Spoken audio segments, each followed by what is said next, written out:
ചോറ്റാനിക്കര എരുവേലിയിലെ മംഗലശ്ശേരി വീട് doctor Philip ജോണിൻ്റെ വീടാണ്. അവിടെ കാലങ്ങളായിട്ട് പൂട്ടിക്കിടക്കുകയായിരുന്നു. ഫിലിപ്പ് ഡോക്ടറാണ്.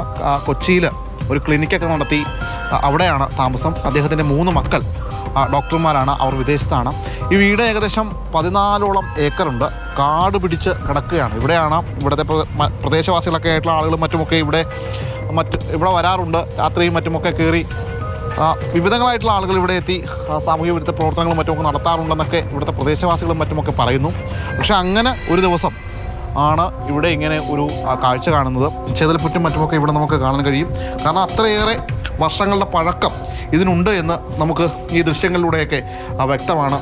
ആ കസേരയൊക്കെ കാണുമ്പോൾ അറിയാം ഏകദേശം എത്രത്തോളം പഴക്കം ഈ വീടിനുണ്ട് എന്ന്. ഇവിടെയാണ് നിരവധിയായിട്ടുള്ള ആളുകൾ മദ്യപിക്കാനും മറ്റുമൊക്കെ എത്തുന്നു എന്നൊക്കെയാണ് ഇവിടുത്തെ പ്രദേശവാസികൾ പറയുന്നത്. എന്തായാലും അവരിൽ ആരോ എത്തിയപ്പോഴാണ് ഇത് കാണുകയും തുടർന്ന് ഇവിടുത്തെ വാർഡ് മെമ്പറെ അറിയിക്കുകയും അങ്ങനെ വാർഡ് മെമ്പറാണ് പോലീസിനെ അറിയിക്കുന്നത്. നമ്മൾ ഈ കാണുന്ന ഈ ഫ്രിഡ്ജിനകത്താണ് ഇന്നലെ രാത്രി പോലീസ് മനുഷ്യൻ്റേതെന്ന് സംശയിക്കുന്ന അസ്ഥികൂടങ്ങൾ കണ്ടെത്തിയിരിക്കുന്നത്. എന്തായാലും നിലവിൽ ആ അസ്ഥികൂടങ്ങൾ മനുഷ്യൻ്റേതാണ് എന്ന് തന്നെ പോലീസ് സ്ഥിരീകരിക്കുന്നുണ്ട്.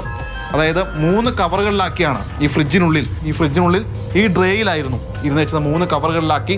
ആ കവറുകളിൽ ഒന്ന് തലയോട്ടിയുണ്ട്, അതിനോട് ചേർന്നുള്ള അസ്ഥികളുണ്ട്, മറ്റൊന്ന് കൈയുടെയും മറ്റുമൊക്കെ അസ്ഥികളുണ്ട്. പക്ഷേ ഈ അസ്ഥികളെല്ലാം തന്നെ മാർക്ക് ചെയ്ത നിലയിലായിരുന്നു. അതായത് മെഡിക്കൽ വിദ്യാർത്ഥികൾ പഠനത്തിന് ഉപയോഗിക്കുന്ന തരത്തിൽ ആയിരുന്നു ഈ കവറിൽ പൊതിഞ്ഞു വെച്ചിരുന്നത് എന്നാണ് പോലീസിന് മനസ്സിലാക്കാൻ കഴിയുന്നത്. ചോറ്റാനിക്കര പോലീസാണ് എത്തി പരിശോധന നടത്തി കേസും കാര്യങ്ങളൊക്കെ എടുത്തിരിക്കുന്നത്. ഇത് പുരുഷൻ്റേതാണോ സ്ത്രീയുടേതാണോ എന്നിങ്ങനെയുള്ള കാര്യങ്ങളടക്കം പരിശോധിക്കേണ്ടതുണ്ട്. കാരണം ഇങ്ങനെ ഈ അസ്ഥി എങ്ങനെ വന്നു എന്നതാണ് ഇനി പോലീസിനെ സംബന്ധിച്ച് കണ്ടെത്തേണ്ടത്. നിലവിൽ ഈ ഡോക്ടറെ പ്രാഥമികമായി ചോദ്യം ചെയ്തപ്പോൾ അദ്ദേഹം പറയുന്നത് ഈ അസ്ഥി അത് പഠനാവശ്യത്തിനായിട്ട് വാങ്ങിയതാണ് എന്നാണ്. അങ്ങനെ പഠനാവശ്യത്തിനായിട്ട് ഈ അസ്ഥി വാങ്ങണമെങ്കിൽ അങ്ങനെ ഇതെങ്ങനെ കിട്ടും എന്ന ഒരു ചോദ്യമുണ്ട്. മനുഷ്യൻ്റെ ഈ തലയോട്ടിയും മറ്റുമൊക്കെ പഠനാവശ്യത്തിനായിട്ട് എങ്ങനെ കിട്ടും? ആ ചോദ്യമാണ് പോലീസിനെ വീണ്ടും കുഴപ്പിക്കുന്നത്. എന്തായാലും അതിനൊക്കെ ഇനി കൂടുതലായിട്ടൊരു ഉത്തരം പറയേണ്ടത് ഡോക്ടർ ഫിലിപ്പ് ജോൺ ആണ്. അദ്ദേഹത്തെ വിശദമായി ചോദ്യം ചെയ്യുമെന്ന് തന്നെയാണ് ചോറ്റാനിക്കര പോലീസ് പറയുന്നത്.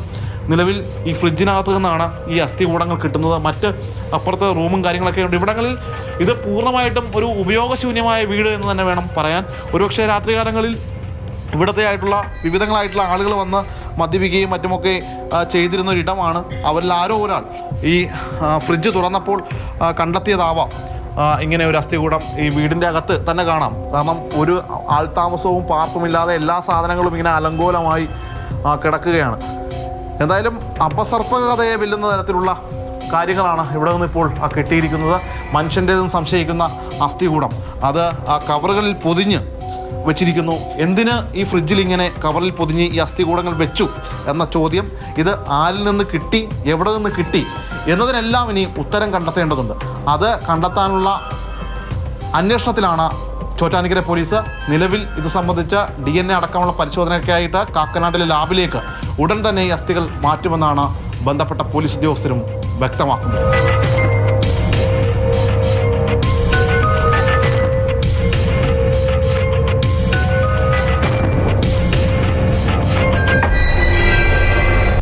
മനോജ് മാടശ്ശേരിക്കൊപ്പം ശ്യാമപ്രസാദ് ഉത്തമൻ, മാതൃഭൂമി ന്യൂസ്, കൊച്ചി.